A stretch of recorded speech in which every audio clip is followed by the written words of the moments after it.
seater capacity. Okay. So this bus, we are also trying to be in that industry of having the bus, and that's for the transport sector. They should go for this bus. Okay. And one thing we need to assure people is, one of the things people normally ask, they always ask, are they parts readily available? Yes, they are. They are parts readily available. Okay. Parts readily available. Thank you. All right. Don't forget that you can put your calls across to us here in the studio on 009-912-0777.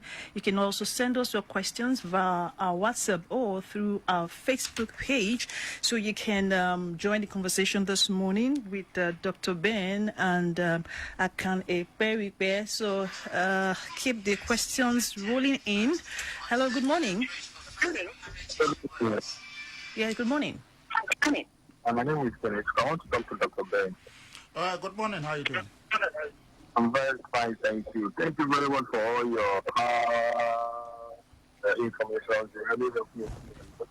I drive a 2010 Toyota Corolla. Corolla 2010? 210. Okay. Each time I start it in the morning, I think it's misfire. If I break a bit, then the RMP keeps going up and down, up and down. I'll lose it for like 20 minutes if you normalize. When I'm going on the road, it's normalized. Before you're taking it again. When I told my technician, he said it might be the plug or the injector. He came and cleaned the plug and put it back, but the thing still continued. Then I told him again, he came and brought out all the nozzles and checked. Now that one of the nozzles is not pumping in fuel very well. So he now said it might be that one that is costing it. But I want to ask, I want to really be sure before I go and change that. You see, the thing is that the first diagnosis is always very, very critical when you're trying to find out a problem on a vehicle. And the vehicle, the engine is not working very well. Obviously, the check engine light will have come up. And disregarding running a diagnostic scan on it, it went around, servicing the injector, changing or cleaning spark plug and all that. The first thing he will have done is just simple, run a scan on it and find out exactly what is causing the engine. If it is misfire, the scan result will reveal which cylinder is actually misfiring, and then you attack it from that angle. Okay. So if you have one or more cylinders misfiring, is it the ignition system that is causing the misfire or the fuel system? Because the codes will actually reveal which of the system is actually having the problem. If it is ignition system or if it's the fuel system, then you attack the system based on the fault that is revealed. Okay. Now you can't just go changing parts without running diagnosis on it. So the first thing to do is to run diagnosis on it. So I will not give you any advice until you run diagnosis on the vehicle and we know exactly what is wrong with it. Because what you're doing right now is just trial by error. Sorry to say that. Yeah, but I think there's nothing to be apologetic about there, because even when you go to hospitals and you're suspecting you're having maybe malaria or something, the doctor will still tell you to go for diagnosis. Yeah, so even if the doctor has an idea of exactly. Even with all the symptoms, the doctor will still advise you to go for a diagnosis. So I think it's just the right thing to do before we start throwing patterns. It's actually being penny wise. And I'm not being penny wise sounds foolish. So that's just it. Okay, so let's move on to our WhatsApp. This one says, good morning, engineers. I drive a Corolla 2003. I want to change my radiator, and my mechanic says I should buy a new one, which is double cell. The one in the car is a single cell. Is it advisable I buy the double cell? You see, the thing is, we are back to this issue of single cell, double cell, and all that. The thing is, what is the capacity of coolant that the radiator actually holds? Okay, so if the radiator holds, let's say, for instance, 8 liters of coolant, and then you buy another one that holds 10 to 12 liters of coolant. Okay. Maybe that is what I understand what they mean by a single cell or double cell, because you have the rows of the cell in one straight line, and then you have another one again behind it, and that is what they call the double cell. Okay. But we are also looking at the capacity of coolant that the radiator actually holds. Okay. And I always like using this analogy for it. Let's assume you have a kettle that holds 2 liters of water. Yes. Another kettle that holds 4 liters of water. And then you put them to boil, the same heat. Which one will boil faster? Of course, along with the 2 liters. Absolutely, the same thing happens. Yeah. Now, if your engine has a problem and it overheats, if you change from a single cell to a double cell, Yeah. you didn't cure the problem. All you did was increase the coolant. It will still overheat if you put it under pressure, because it hasn't reached that pressure. That is why it won't overheat. Yeah. If you have a problem with overheating, cure the overheating. Yes. The manufacturer from factory used a certain radiator for it. It didn't have any problem until after something happened. And then After you started altered overheating. something. Yeah. The radiator could be bad, yes. If the radiator is a problem, replace the radiator. Okay. But if you can't find any in the market, because I do know for a fact that, yes, when the importers go to import those parts, they look for bigger one because of the belief that our people have here, double cell and whatever. Because if you bring the one that is a single cell, you probably won't sell. But there's no problem about it. As long as the heat control devices on the engine are working, the thermostat is there. The engine, the radiator thermostatic fan is also working. Okay. You can get along with it. All right, still on to Lagos Traffic Radio 96.1 FM, and the program is Automedics. We have Dr. Ben in the studio and Akam Ekwerikbe. So if you're using a Peugeot brand of vehicle, you need to throw your questions at him. He's very much seated and prepared here for you. I can assure you that, okay? Let's continue with questions. Okay, let me just pick a call. Hello, good morning. Hello, good morning. Yeah, good morning. I'm on Traffic FM. Yes, you're on to Automedics on Traffic Radio. Yeah, please, can I speak with Dr. Ben? Yes, please, you're welcome. Yeah, Dr. Ben, good morning, sir. This is one of your alumni of Wando Training School. Okay, Please, I just wanted you to clarify something. I'm a technician. Okay. Somebody a customer just called now. He had issue with the Sienna 2006 sometimes. Said he had overheating and they fixed it. Yeah. On the verge of fixing it, he told the mechanic advised him to service the gear. I know that has a 13-pin gear. Yeah. So when they did, they used an Awando Tech-Control to service it. So I said, and I told him from his analysis, I said, if you have serviced it with Awando, because afterwards started misbehaving, like he said, after they finished it. I said, is it that they opened it while he was hot? And also, use it. Hello. Hello. Okay, I think we lost that connection. Well, I think if I really understand what he's trying to say here is because that the vehicle was overheating, they fixed the overheating, and then the client asked that the transmission be serviced. Yeah. And after that, the transmission started misbehaving, and they used a certain transmission fluid from a certain oil company. Yeah. Now, the thing is, if you're a technician and you've been working on Toyota, you know the kind of problem, or the TSB, that is the Technical Service Bulletin, that has been going about the 13-pin transmission for Toyota. Okay. Widely used on the, RAV4, Sienna, Highlander. I think most of these vehicles use the same 13-pin transmission. Okay. Now, the point is, if you're servicing that transmission or you are exposing the transmission fluid to the atmospheric pressure temperature, it must be at atmospheric temperature. Meaning that if it is hot, if you've driven the vehicle, then you are not supposed to expose the fluid. The thing is, allow it to cool. For instance, if I have to work on the drive shaft and the vehicle is driven in today, I'm not going to touch it. You allow it to cool. Just park the vehicle, work on it the next day. Okay. So if anything, if you do anything other than that, there's tendency for the transmission to malfunction, which a lot of technicians know.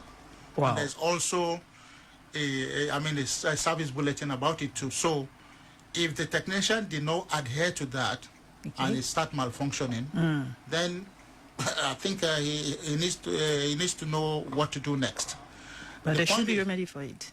Well, the remedy is first run a scan. It will probably complain about a couple of solenoids that have issues. Now, sometimes you replace those solenoids, the fault is still there because internally the valve body assembly has got a problem. So you may end up changing the valve body assembly. In fact, I've seen a situation whereby the whole transmission had to be replaced because of that singular act. Okay. So if that is what happened, then I think you need to find out how to solve the issue. It may not be the transmission fluid related to that, but then what is recommended for it, the transmission fluid that is recommended for it is Dextron 6 or WS, world standard. All right. Okay, Lagos Traffic Radio 96.1 FM. Yes, I have a report here. Now that we have a construction work ongoing at Mangoro, just after the pedestrian bridge in was cement bus stop en route Yano Dokpemo. The caterpillar working at the site is on the service lane while the fast lane is available for movement. This has caused the slow movement, but officers on ground ensuring adequate movement and trying to get that place free of any gridlock. So if you're on that particular corridor, you need to cooperate with the LASMA officials on that stretch so you can have a seamless journey. All right, we're still taking your car questions on Automedics. Okay, let's move on to WhatsApp. Again, this one says, my name is Akunji. I drive a Lexus RX 350, year 2010. I got it. And I have done 2 oil change of 6-month interval of 1 year. Now using 5W30 fully synthetic oil, but I now discovered that the specified oil is 0W20 fully synthetic, though the vehicle is not showing any signs of malfunctioning. Hence, I want to confirm if I can change down to the manufacturer's oil spec. And I think I asked this question. Okay, you were not the one on the show. I think this was Ibrahim. Okay, I asked that question. But in case of emergencies, or in case of an emergency when you just have to quickly purchase something and you couldn't get the right oil spec. Yeah, that's just a one-off thing, you know. It's not, you know, the person has actually been using the right spec. This one hasn't gone too far because it's still full synthetic oil. The difference here is the viscosity index. He's been using 5W30, and the recommended oil is 0W20, which means the recommended oil has lower viscosity index. Since they're all synthetic, it can change back without any problem at all. Oh, right. Yeah, there's no problem. The only issue is if you've been using maybe mineral base and then you want to change to synthetic base. That is where you have issues. But synthetic, you don't have an issue. The only issue here is that what you've been using is more viscous than what is recommended. All right. Yeah. So in local parlance, the one way they use cheap as what you're supposed to use. You have to go to local this morning, Dr. Maybe we just have the pidgin version of Automedics. No, there was one before. Yeah. Anytime Dr. Kunle comes, so I think sometimes we run the Yoruba. So, well, okay. This one says, I don't have a problem with overheating, just that it's leaking. Okay, that's the Corolla 2003. The person that said he wanted to change his radiator from that he's changed his radiator from single it's always best to use a brand new radiator.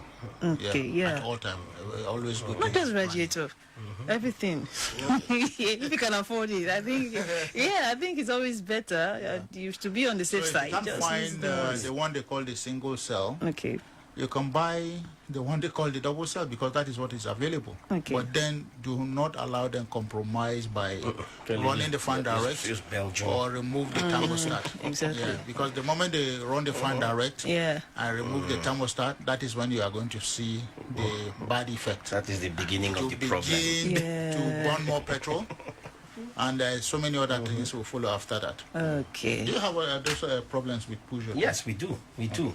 You know, there's this cases, not just one. Wow. Cases of people that will remove the thermostat, run the fan direct, and when they come to you, they'll be like, this car is useless. Oh, my God. Imagine. Is it because people we are used to? Well, even back then, the 505 had a thermostat. Had a thermostat. Yeah, but the older ones didn't have. So they had that. Yeah, permit me to say they had that mentality that it's still the same way. Yeah. Okay. Yeah. So did they remove the thermostat or what? The thermostat actually, thermostat has its own process.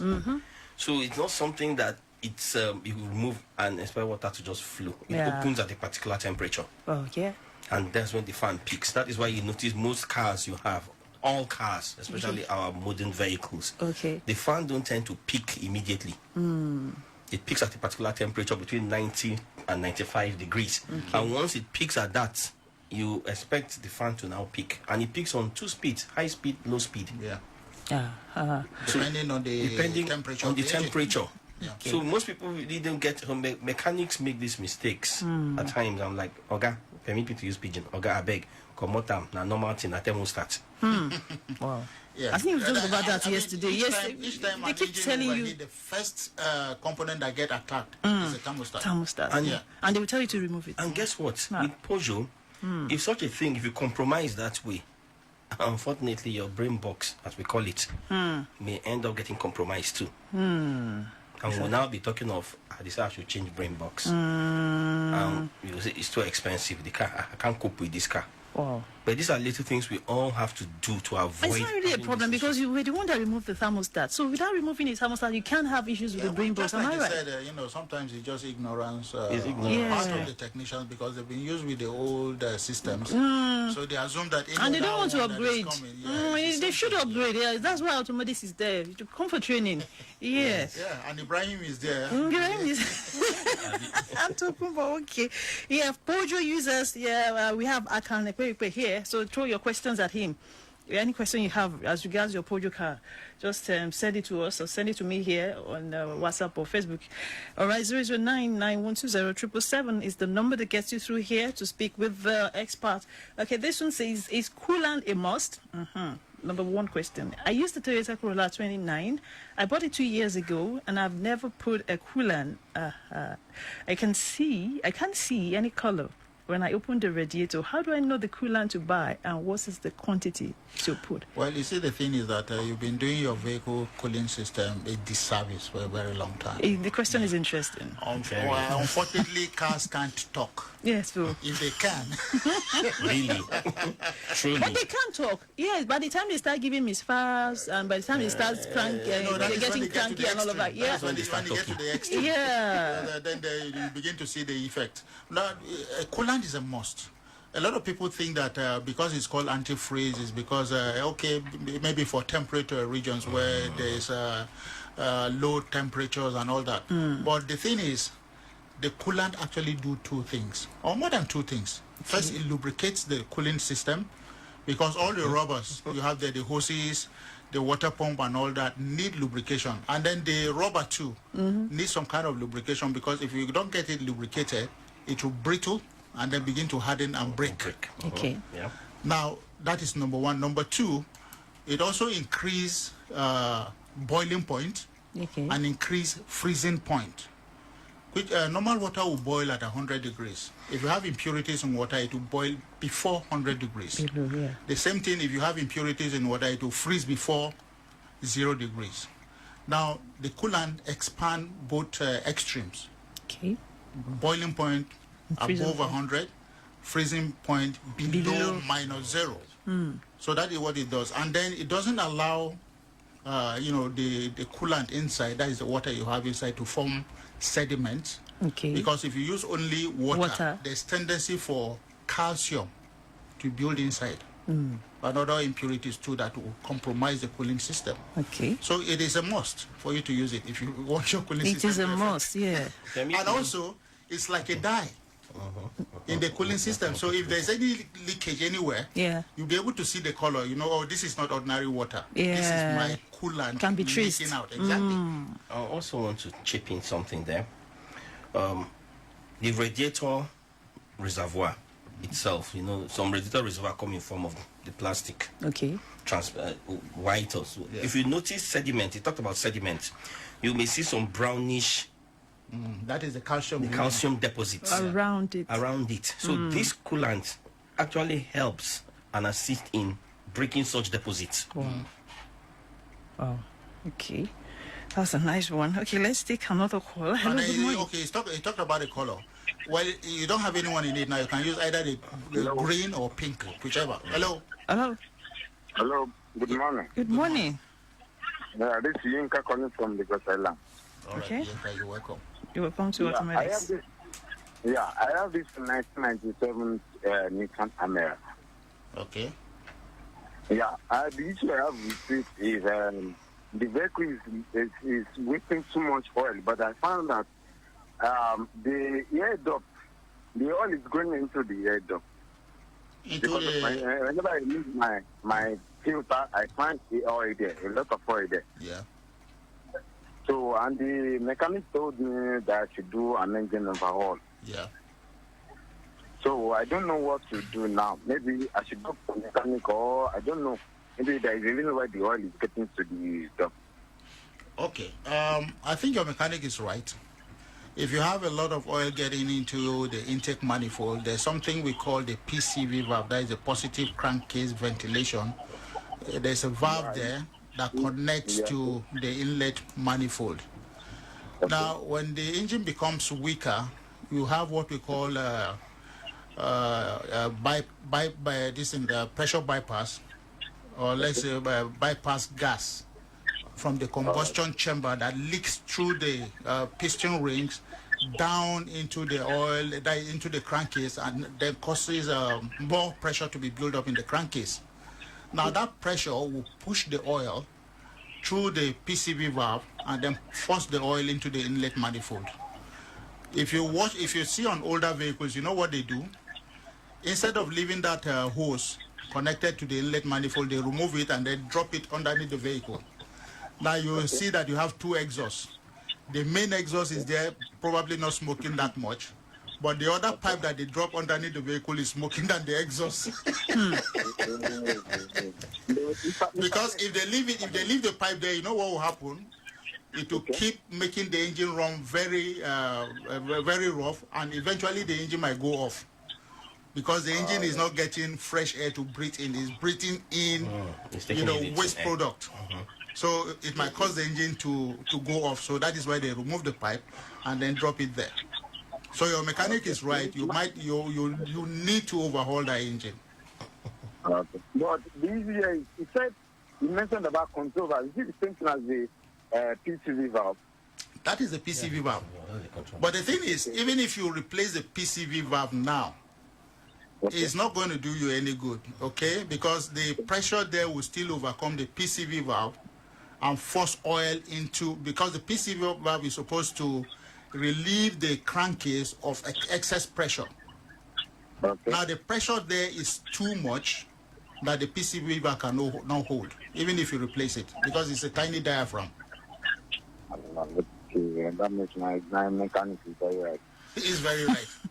In fact, you owe him something. Bring a gift. Yes, so. The battery is not moving fine at all. It's not moving fine. Yeah, it won't move fine. Okay. So the best thing is to do an overhaul. So what is the frequency of you're replacing the spark plug the way it's running right now? Because it's going to have effect on the spark plug. I just replaced the spark plug yesterday because I told him to move it. I want to see how the spark plug looks, but it's brown on the teeth. It's just brown, so I told him to replace everything. But the brake moved just a little bit increase in the movement. It is just momentarily because it will still happen again. Maybe you get a relief for a few days and then back to the same thing again. All right. Thank you very much. I will go with him. Yeah, please do. Fem, Daliko, yes, it has paralyzed vehicular movement into motion road. Though we have efforts on ground for its recovery, that's by LASMA officials. So, and they're also trying to manage the situation around that location. So motorists enjoy to bear with them, as you ply that route, and please cooperate with them and take it slow. All right, Dr. Ben is still very much here in the studio, and also Akame Perikwe to take your car questions. If you are a Pojo user, we have Akam here. He's ready to take your question. Just throw your questions at him this morning. I want to hear all the questions. Yeah, I really want to hear them calling. Hello, good morning. Hello, good morning, madam. Morning, sir.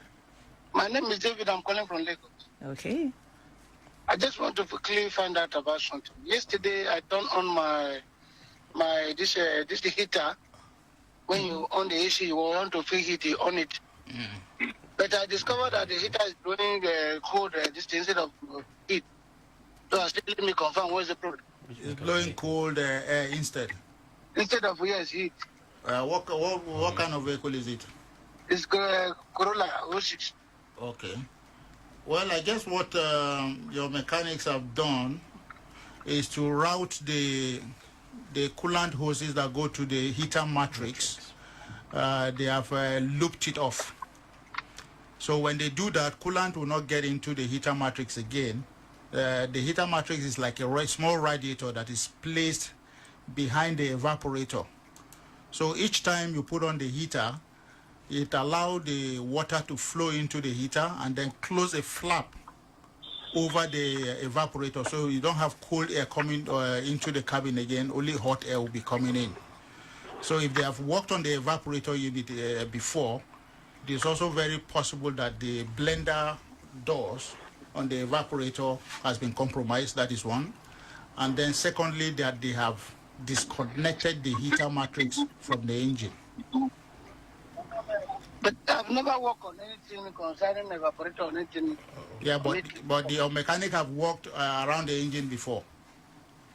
Yes. Well, go and take a look. You should see two hoses, medium-sized hoses. Let me say about 1.5 inch size hoses, 1.5 inch. going from the engine to the firewall of the vehicle. That is where the body of the vehicle is from the engine bay. You should see two hoses going in there.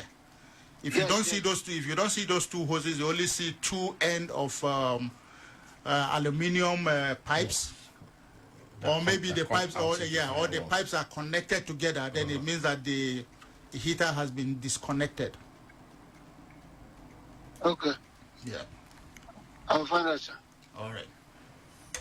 All right, back to our But I'm WhatsApp. wondering, why will you be needing a heater anyway in this weather? I think he's just That curious. is exactly what I wanted to ask. In this Lagos, heater. Dr. Ben, he just wants to be sure it's working perfectly. Yeah. But because I also have these three knobs. Yeah, the AC control, and then there's the heater. Sometimes, when somebody mistakenly touches the heater and I turn on the AC and it starts blowing hot air, I'll be like, God, what's going on? So I think those knobs are also very important. Maybe he just wants to be sure. Maybe sometimes he might have to drive it maybe in the cold weather. Who knows? If I'm living in Jos, I would understand. Who knows? We don't know if he's traveling to Jos, Dr. Ben. Even Jos is not as bad. Even in Jos, the heater. You might not even need the heater in the car. The car, you will not, because the temperature will just be, your body will adjust to the temperature. It will adjust to it. Okay, this person is saying thank you for your response, but you didn't answer the part of the quantity. That's the coolant that I need to put in my car. Is it? Do I put it in the cooler, in the radiator, or the water reservoir? If you don't have any coolant in it at all, then you need to drain the whole water you have in the radiator in the cooling system. Usually some radiator come with a drain tap that you'll be able to drain the whole coolant, but that doesn't take the coolant away from the engine block and some other areas. Okay. Now you have two types of coolants. That is the radiator coolant. You have the concentrated, and then you have the premixed. The premixed usually come in 4 or 5 liters. And then the concentrated comes in about maybe about 50 ml can. Okay. A smaller can. Yes, a small can, and then they'll give you the mix ratio there. That can to how many liters of water that you need to use in it. Okay. Yeah. Yes, this person says, I use a Toyota Camry 2001. Recently, I noticed engine oil gathering beneath the air filter cabinet. What could be the cause and the possible solution? Well, the same problem with the Almera 1997. Okay. That have oil in the intake manifold. The engine is going weak. That is what it means. The moment you begin to see oil coming in through the manifold, it's a clear sign that the engine is becoming weak.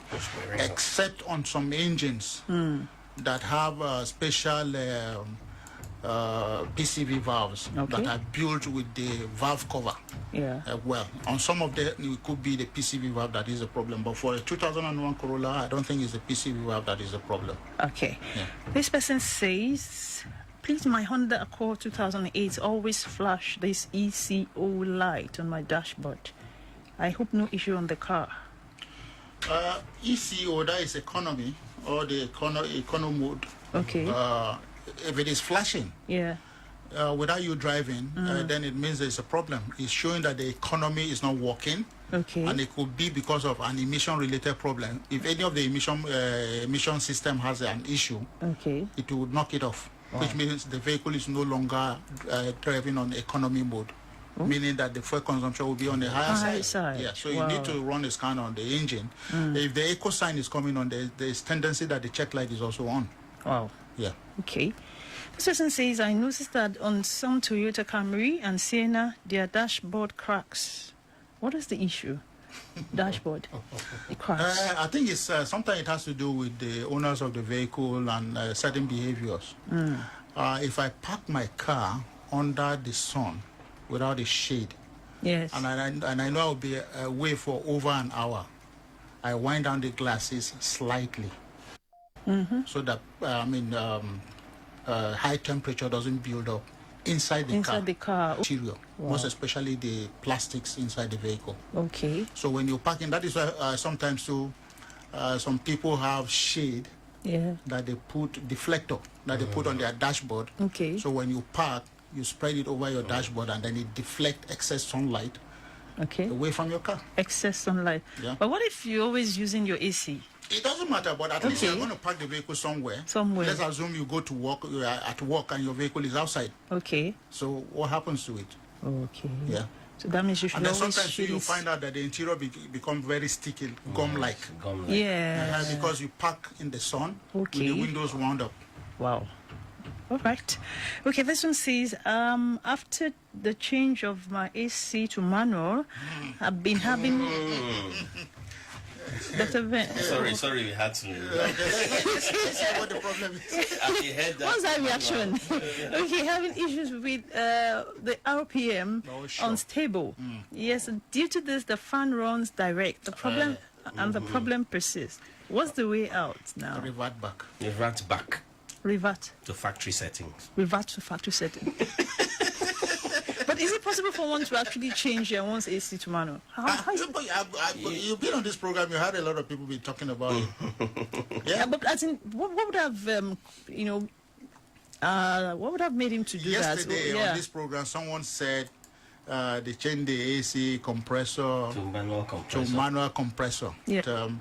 It is easier for them to know if the compressor is okay or not. So now that boils down to where the problem is. But professionally now, is it okay to do that? No. You see, the designers of the vehicle, the vehicle manufacturers has a certain type of component that they feel it's best for the car. Now, if you are doing a retrofit, I'm not saying that retrofits don't work. Okay. They do. All right. But if you know how to do it. Now, this is what happens. On modern vehicle, all the models on the vehicle are in tandem. They communicate with each other. Okay. Now, if you put on the AC, that is a load on the engine. Sure. If you engage the gear, that is another load on the engine. How does the engine management system, that is the engine control unit, understand that a load is added so that it manages that load with the engine? Okay. So when you do all that, that load of the compressor is no longer recognized by the engine. So when you put on the air condition, the engine bogs down. Because the control unit cannot make any adjustment because it's not aware. But Dr. Ben, there's nothing about how to do it well because most of the technicians... It's clearly not advisable. Yeah, because most of the technicians you have out there, you're trying to do something the argument is also this. Yeah. If you tell the client, the owner of the vehicle, that The original compressor that fits this vehicle is 250,000. What would be the response? Just to have an air conditioner in my car? I will spend 250,000. And then someone is telling me that, you know what? You don't need to spend 250,000. Bring 50,000 now. I'll make it work. Oh my! All I need to do is to change it to a manual compressor. Manual. You say, really? And it will cool? Yeah, it's going to cool. So the customer's major case now is I want my car to work. I want the AC to work. Now, when the AC start working, then you begin to discover these other But problems. at the end of the day, you have more problems. 6 months down the line, So what are we saying? brain box ECU, Oh petrol my! unit gone. So it's not okay.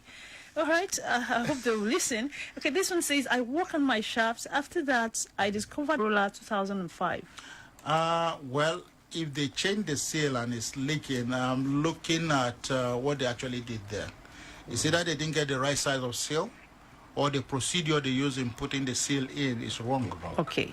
Yes. Because in the process of putting in the seal, they could have damaged the seals. Okay. Because if it's going to leak. Okay. So first and foremost is to look at what actually 70 60 60. 60 7494. Okay. 070 60 607494. Okay, this person says, I drive a Corolla 2006. I just noticed I've been using 20W50 instead of 5W30 for the last 1 year. Can I change to the recommended oil? Dr. Ben is clearing his truth first. Well, I'm thinking deep about that because that is a mineral-based oil. And if it has, you change it to synthetic, there's going to be a lot of consequences. So it's very important that you check the condition of the engine as it is before you do any change. Okay. A flush might be required as well. Okay.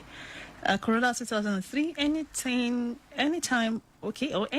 I service my car, after 2 weeks, I should ring the engine. Which means already they know exactly what is going on. They've already preferred solutions So to if it. it's shot in just shortly after service, I mean, it must be smoking. Definitely. It will be smoking. Okay. Yeah. And if it is smoking and you've been advised to ring the engine? that means you're overhauling the engine. That's overhauling. Yeah. I think that's the shot. That's going to be expensive. That's the short form for it. Dr. Ben, that's going to be expensive. Well, Isn't it? I mean, it's better done than leave it like that. Okay. Let me not think for him and for us too. For him, it's going to save him money. Yes. Okay. Because burning oil, topping oil is not good. And for us, it's going to pollute the environment. Yeah. Yes. We are against emission. You should also be health conscious. Yes, you should reduce a lot of all these carbons out there.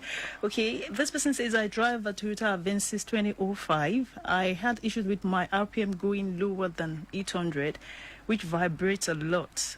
At times, the engine shuts down. I was told the engine mount is dirty, which I did, Engine mount dirty? Engine mount dirty? Wow. Which I did, and it was working fine. Now, after 1 month, the problem persists. Should I clean it again or just change it? It is engine mount? It said engine. Yeah, it said engine mount. No, I don't think so. I wonder. I don't think so. Yeah. Wait, he said So what do we do? Engine mount? Yes. Dirty. The RPM going low is lower than 800. Yes. At times the engine shuts down. I was told the engine mount is dirty. Maybe something. Say that, but engine mount, I'm Engine trying to look mount. at the correlation between Engine mount. Engine mount and the RPM going low. Going the low. injector mount. Well, yeah, I guess so. Which we call the throttle housing. Actuator, yeah. No, the If the actuator. throttle actuator is getting dirty and the idle is dropping, Okay. and you clean it and it's getting dirty again, then there's something wrong. Or the throttle actuator has an electronic problem. Okay. Then that could be the reason, because 2005 should be very important you run diagnosis on your vehicle when there is a check engine. Or sometimes you know what happens, they actually blind it off, you don't see it. They put a tape not over good the there. light. Yeah, they put a tape over the light, you don't see the light coming on, and then you put on your ignition, you assume that everything is okay because there's no light on the dashboard. Dr. Ben, We ask you, are you saying somebody will put... Oh, yeah, there's a way they can blind it. we see all sorts. We see, the things we see in this industry. Are you for real? You won't see it. You wouldn't see You it. won't see the- But now the point Because is, they don't want you to know. they don't want you to know. Why? So when you start, sometimes if you notice, you may not notice that your check engine symbol Yeah. is not there. Is- Yeah. So you could just start your car, everything is okay. Next thing when and you then when start we ask you, is the check light on? You say, no, it's not on. Why? But how come your car is exhibiting symptoms of, several problems, and then the check light is not on? That's not professionalism, So as far as I'm please run concerned. the scan first. If the idle is dropping, there's tendency for the idle system to have a problem. Now you have two sensors there. You have the throttle pedal sensor. Okay.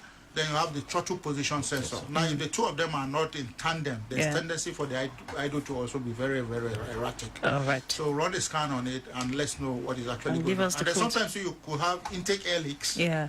but the computer will also pick it up. Okay. If you have intake air leaks, it will give us things that have to do with the MAF sensor or the MAP sensor, stuff like that. Okay. Airflow sensor. Yes, so this person says the engine is not smoking. My technician has changed the engine oil seal, yet it persists. That's the Corolla 2003 that talked is about shutting oil? Yes, that Come for a smoke test 101. At Automedics. I hope it's for free. I would usually, no, I mean, I try as much as I can. Yes, I do them for free. Okay. Because we want to encourage them. No, let me tell you, it's easy for me to give out the sequence to do it over the air. But the reason I don't is because some people might misuse it and then cause damage to an engine and they say, Dr. Ben said it. Dr. Ben said it. It's in Dr. Ben. Yeah, so- Wrongly. So it's better if you come to any of our location. If I'm there, I will do it for you. I'll gladly do it for you for free. Wow. And you see it smoking. Yes. Yeah. I'm going to quote you, Dr. Smoke Ben. test. Next time I come to your 101. office. All right. Thank you very much. This is where we're going to wrap up the show this morning.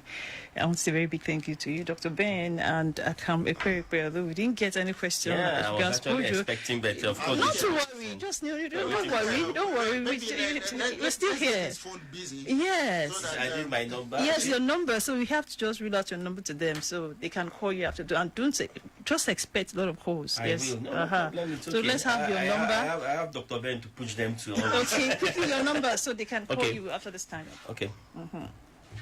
0703. Go ahead. Okay. Yeah, so that they can just. All right. You can call me on 0703 Okay. 542 1840. Okay. 0802 363 3919. Can I repeat it? It's okay. It's okay. Thank you very much, Kamekwe. Thank you, Dr. Ben, for helping us out with our car troubles. A big thumbs up to the social media guys. I think I'm already getting calls. Yeah. And also say a very big thank you to Terry Victor and the executive producer, Tayo Akoli. My name is Adirun Keriwali. We join you again tomorrow. And tomorrow, Dr. Ben, we're going to give out some vouchers.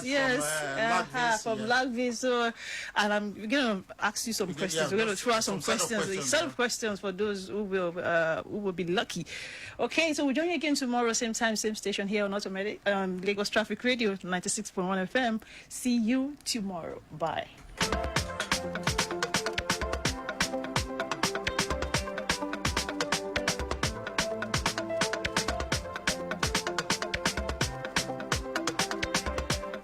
The bumps, curves, screeches, and potholes won't stop the flow on Traffic Radio.